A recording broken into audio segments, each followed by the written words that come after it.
Hello and welcome to another exciting episode of Angel Insights, where we hear from some of the top performing business angels in the UK and the entrepreneurs behind some of their portfolio companies. I'm your host, Tom Britton, co-founder of SyndicateRoom, creators of the Access EIS Fund, which uses data to identify some of the top performing angels in the UK and builds a fund that co-invests with these angels. But enough about me, let's get to the show. Caroline, it's a pleasure to have you on the show today. Thank you for joining us. Thank you for inviting me. So you have quite an interesting background that I wanted to talk about before we get into discussing clean tech and investing, because it seems like you've kind of sat on both sides of the industry, working for two large institutions, if you will, and now focused on startups. So you started off working with British Gas and BP, and your time at BP seems to have been rather successful. Tell us a little bit more about what you were doing with them, because before then you had a master's in chemical engineering. So what were you working on with those big companies? My background's chemical engineering initially, and I started with British Gas because I had a scholarship at university with British Gas, and all of my internships and working experience was with British Gas, from digging holes in the road to doing energy audits for different corporates. But when I graduated, I was offered a pretty good graduate job with BP, and I decided to take that BP role. So the BP role was in the refinery section, and it involved London's commercial experience, but also being based at Grangemouth in the Scottish refinery. So I sort of moved around between the two. So using my engineering background, but also gradually developing my commercial skills as well. And eventually with BP, I became an oil trader, which I suppose makes sense. It was a mathematical thing to do, commercial, and by that stage, I understood the refining business. So I became a trader, and I was trading for about 4 years and trading derivatives, but ultimately buying oil for all of the refineries in Europe. So a very interesting job. Yeah, and it sounds like it was probably a well-paid job working for a big company and trading, but you decided to go back and do a second master's in environmental management. What led to that decision? My husband is Scottish, and through my time in London with BP, he was encouraged to come back to Scotland, and eventually was headhunted to return to a company in Scotland. And it was just the right timing. We thought it was a good time for me to take stock of what I was doing. Did I want to carry on trading? Where was my career going in trading, etc.? And because we had the opportunity, it was an opportunity for me to decide whether to stay with BP, which meant going back to Grangemouth, or to do something completely different. And I was increasingly interested in the environment. Clearly, as an oil trader, we had to care about the shipping, the ballast, being aware of the implications of what we were choosing, the types of oil we were buying, etc., what environmental impacts those different types of oil had. So when we returned to Scotland, I decided to apply to take another degree to see if I could convert my engineering experience to sort of direct it into an environmental direction.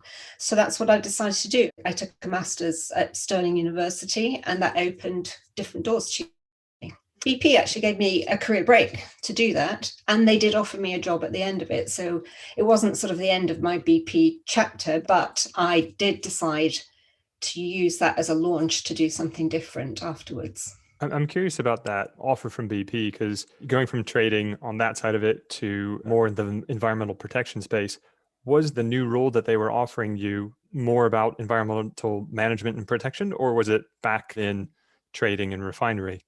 Yes, as part of my dissertation with BP, I did an audit of the refinery. The process at the time was EMAS, and it was the British Standards 14,000 series as well. So basically, I was auditing the different processes, plants, looking at the emissions, looking at the waste, and trying to find ways to make the refinery greener. Oh, so that was my dissertation while I was doing my master's. Well, their loss is someone else's game. And since your second master's, you've gone on to work with the Scottish Environmental Protection Agency and the National Trust for Scotland, amongst a few others. Talk us through that time, because that sounds quite fascinating. What were you doing with them? The Environment Agency, I joined after my environmental master's.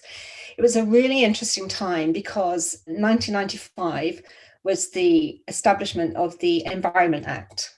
And that meant the amalgamation of the river purification boards, the local authority air pollution, the waste management aspects of the authorities, radioactivity control, etc. Everything came under one umbrella as a national organisation from being lots of separate bodies all over the country.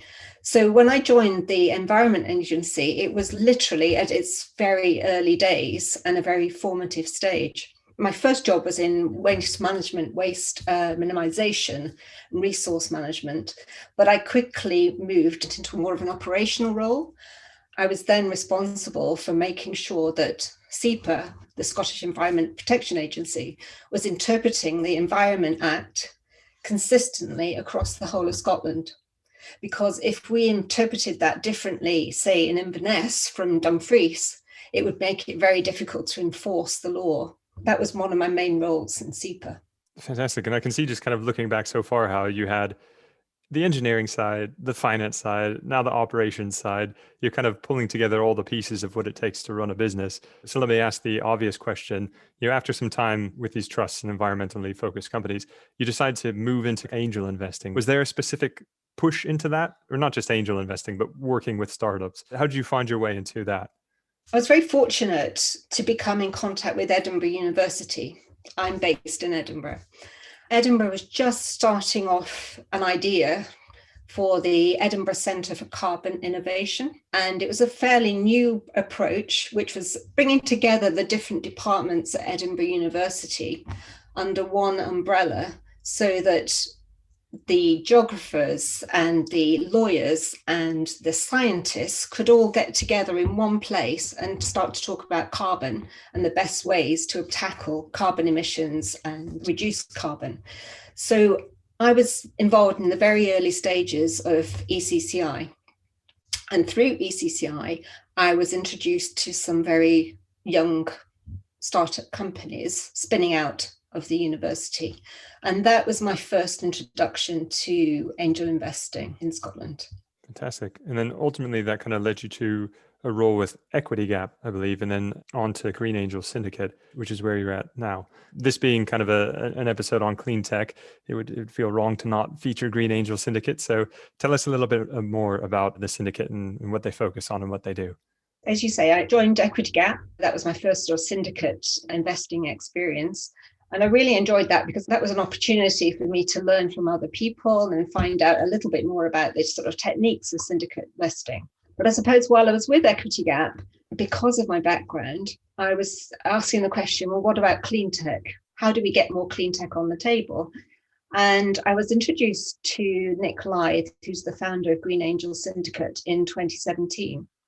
And again, just fortunate timing, Green Angel Syndicate was reforming itself in 2017 and just about to start to grow substantially at that time. So when I got involved, Green Angel Syndicate had about 20 members and it now has over 260 members. And Green Angel Syndicate is the only UK syndicate specialising in the fight against climate change. So you can see that that's exactly what I was looking for at that time. And that's exactly what Nick was trying to do with Green Angel Syndicate at that time. So there was a natural synergy there. No, definitely. I can see that. Let's talk about clean tech and the fight against climate change a bit more broadly, because oftentimes when you hear about environmental problems, you talk about global warming and carbon capture or renewable energy, but there's definitely a lot more to clean tech than most people would see just on the surface. So give us a little flavor for what are the different challenges that we're facing right now with the environment and the different types of companies that are tackling those challenges. It's very, very broad.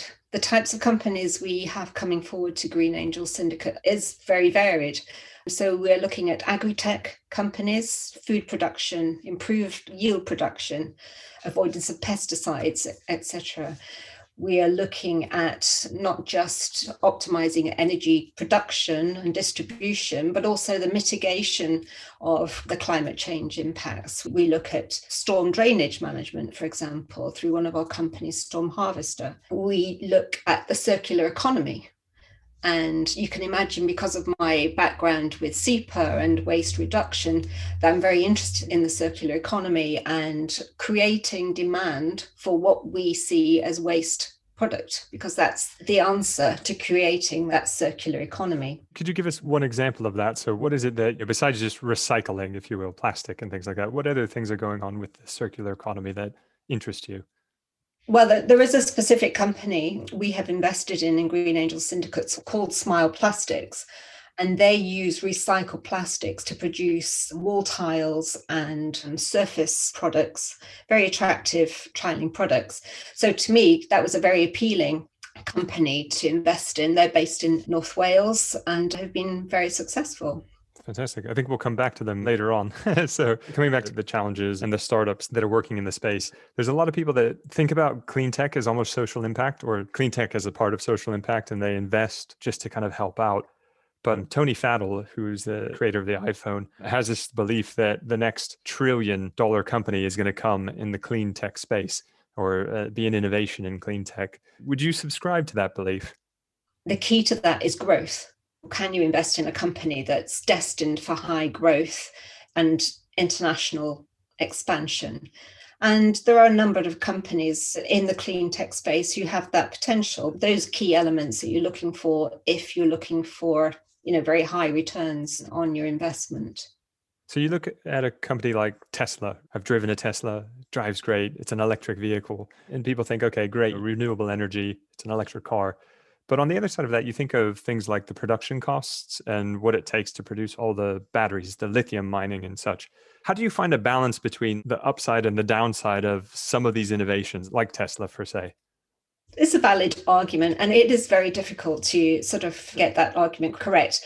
I can only speak for myself in that I am motivated to think about the whole implications of a company. For example, a number of companies might be manufacturing in China and importing from China, and it's the distribution emissions associated with that. So you do have to consider the embedded carbon of making the decisions you are making. And hopefully we can encourage more manufacturing in the UK, and particularly in those areas who need more jobs and more opportunities, and bring that manufacturing back here. That is the beauty of actually investing in UK-based companies, to create those opportunities and create that growth here. But it's a good question, and it's a question that everybody in this world is trying to answer, just making sure that we actually understand the full embedded carbon associated with a product. I think that leads nicely into some questions about how you actually approach an opportunity in the clean tech space, because what's on the surface is not always the whole of the picture, as you've highlighted. So I wanted to look at how you approach these companies, and wanted to ask first, do you remember your first angel investment? And could you talk us through that and how you felt making it and how that company's actually done? My first angel investment wasn't particularly successful, I have to admit. It was very early stages, and at the time, I didn't undertake the level of due diligence, which I now know is so essential to angel investing. It was a small hydro renewable company. I now know the reason that it wasn't successful is cash flow. And everything took a lot longer than we thought it would. Inevitably, the company ran out of cash.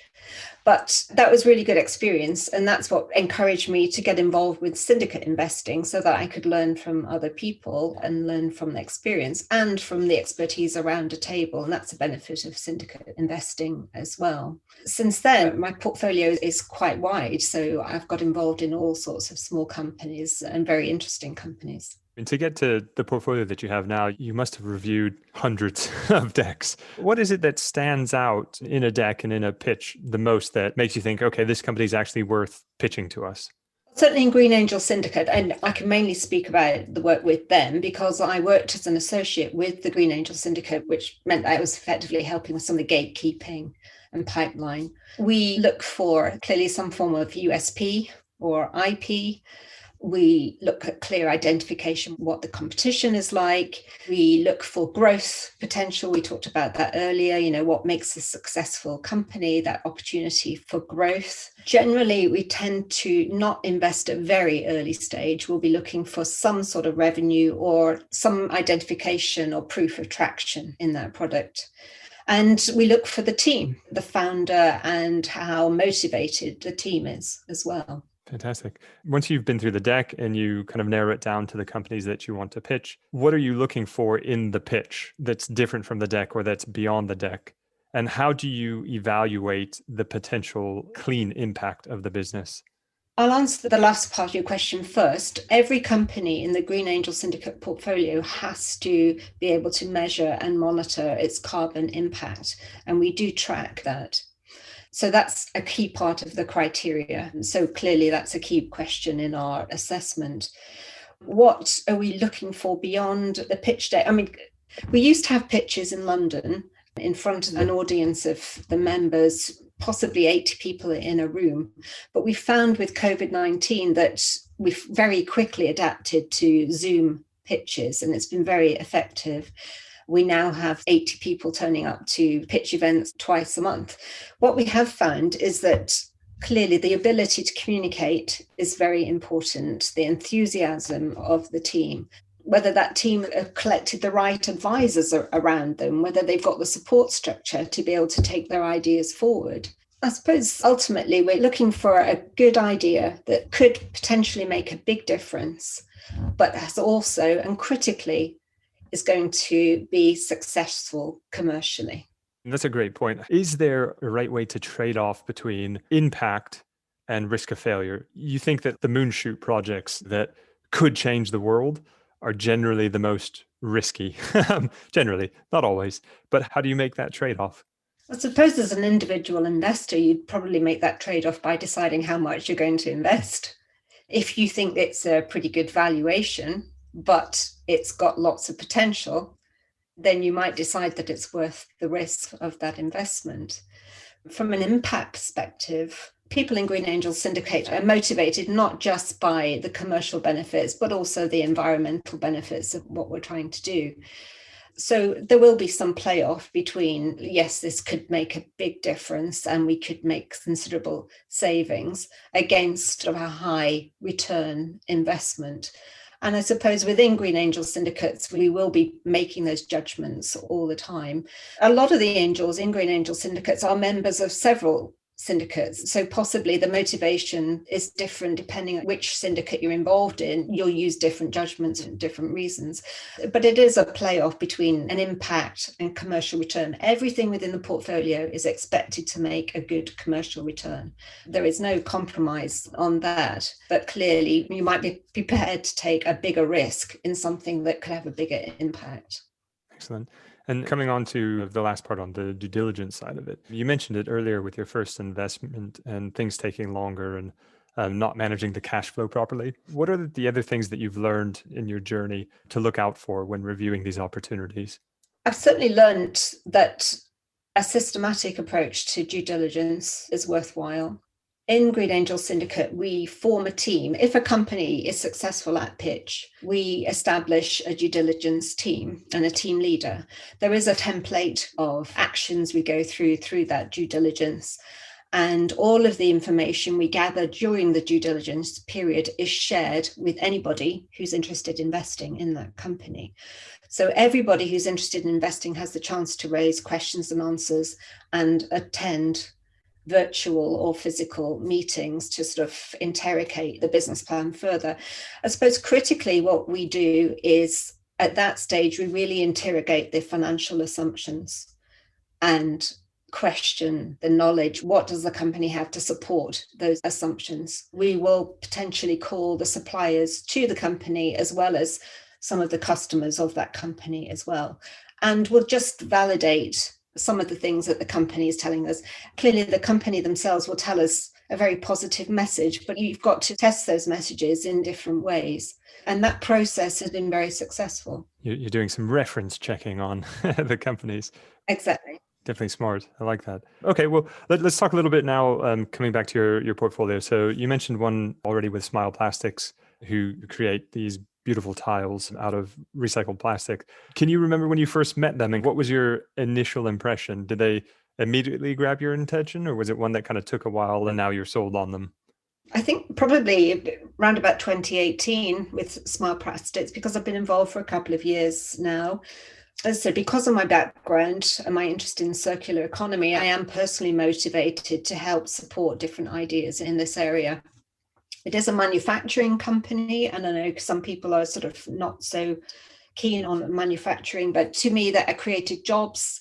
It's based in North Wales. Critically, it creates demand for a recycled product rather than producing all of this recycled waste, but there's nowhere for it to go to, or nowhere in the UK for it to go to, and it ends up being exported abroad for somebody else to deal with. Were they one that immediately got your attention though? When you saw it, you were like, yep, I want to look at this, or did it take time for them to grow on you?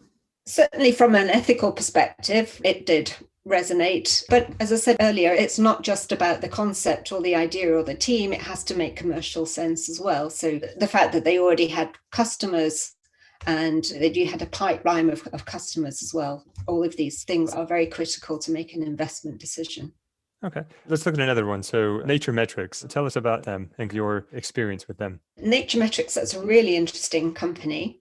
They measured biodiversity by taking samples of water and soil, and they can assess the DNA in those samples.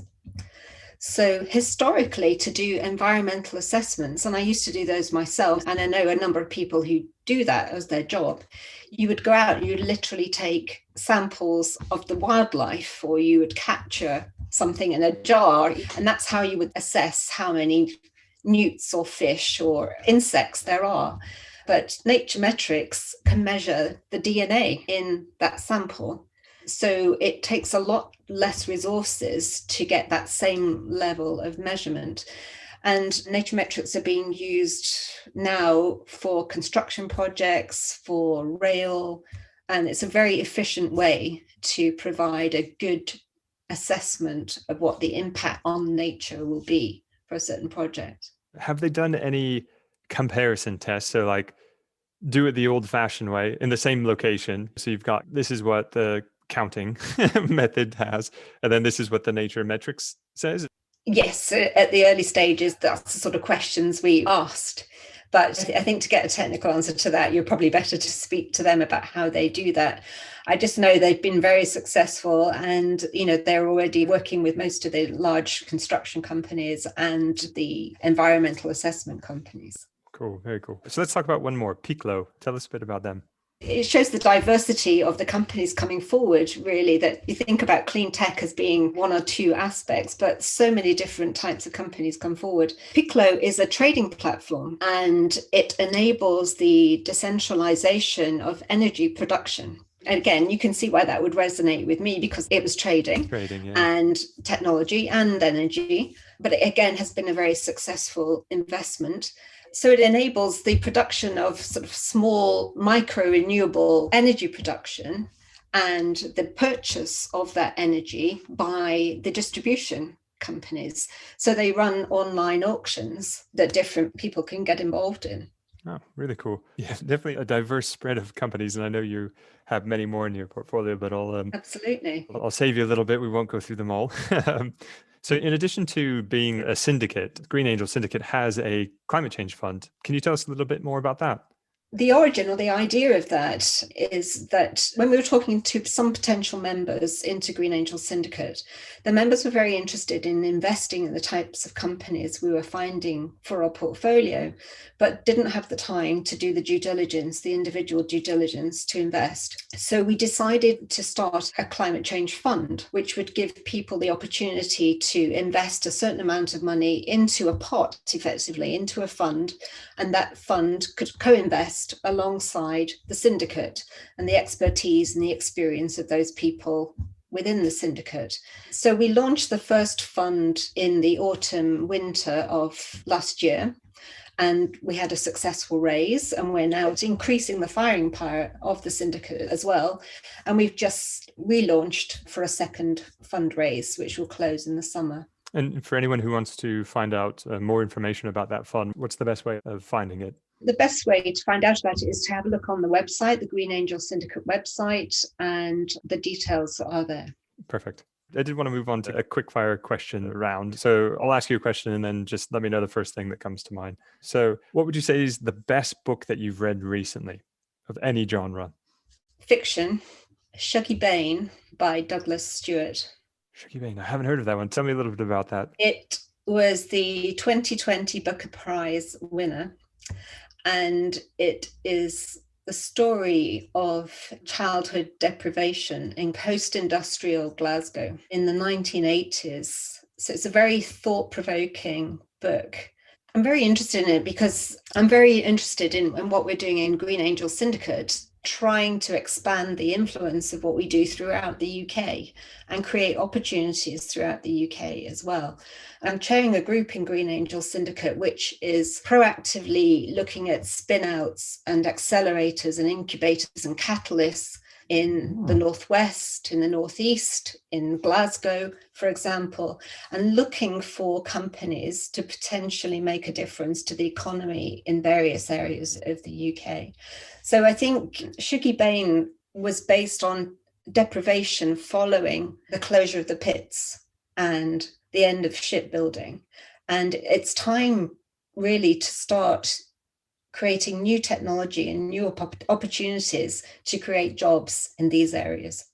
I don't want to go too political, but I do agree with Biden's plan to try and pump trillions into the green economy in creating jobs and renewables and recycling and such. I think Absolutely. the UK Absolutely. needs it's a huge opportunity to take jobs out to different areas of the country. Sustainable jobs that as well, because with coal and other things where eventually the resource runs out, if you can do it in the clean tech and in the green space, then you're not worried about that.